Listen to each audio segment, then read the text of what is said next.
বিএনপির মহাসচিব ফখরুল ইসলাম আলমগীর বলেছেন, দেশের জনগণ পানির ন্যায্য হিস্যা থেকে বঞ্চিত।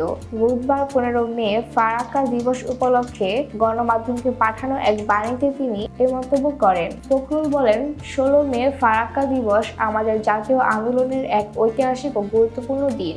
আজ থেকে 48 বছর আগে অবিসংবাদিত মজলুম জননেতা মৌলানা আব্দুল হামিদ খান ভাসানীর ডাকে সারা দেশ থেকে লাখো জনতা ভারত থেকে বাংলাদেশে প্রবাহিত গঙ্গা নদীর পানির আন্তর্জাতিক আইন অনুযায়ী ন্যায্য হিস্যা আদায়ের সংগ্রামে ফারাক্কা অভিমুখে ঐতিহাসিক মিছিল লং মার্চে অংশ নেয়। সে সময় ভারতে গঙ্গা নদীর ফারাক্কা পয়েন্টে বাঁধ নির্মাণ করে অভিন্ন নদীর পানি একতরফা প্রত্যাহার শুরু করা হয়, যার ফলে বাংলাদেশের উত্তর পশ্চিমাঞ্চল আজ প্রায় মরুভূমিতে পরিণত হয়েছে। বিএনপির মহাসচিব বলেন, ওই এলাকায় পানি সহ নানাবিধ প্রাকৃতিক ভারসাম্যহীনতা দেখা দিয়েছে। জীব বৈচিত্র্য ও পরিবেশগত মানকে বিবেচনা না করে এবং প্রাকৃতিক ও মানবিক বিপর্যয়ের সম্ভাবনাকে উপেক্ষা করে তৎকালীন আওয়ামী লীগ সরকার জনগণের মতামতকে অগ্রাহ্য করে ভারতকে কয়েকদিনের জন্য পরীক্ষামূলকভাবে ফারাক্কা বাঁধ চালুর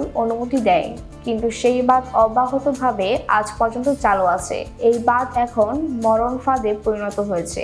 তৎকালীন আওয়ামী সরকারের কারণে এই দেশের জনগণ পানির ন্যায্য হিস্যা থেকে বঞ্চিত। তিনি বলেন, এই বঞ্চনা ও দেশের প্রাকৃতিক বিপর্যয়ে জনদুর্দশার আশঙ্কায় প্রাজ্ঞ ও দূরদর্শী মজলুম জননেতা মৌলানা ভাসানী জনগণকে সঙ্গে নিয়ে ফারাক্কা অভিমুখে ঐতিহাসিক মিছিল করে ভারত সরকারের কাছে প্রতিবাদ করেন এবং বিশ্ব সম্প্রদায়ের কাছে বিষয়টি তুলে ধরেন। তখন থেকে ব্যাপক মানব বিপর্যয় সৃষ্টিকারী ফারাক্কা বাঁধের বিষয়টি আন্তর্জাতিক পরিসরে আলোচিত হতে থাকে।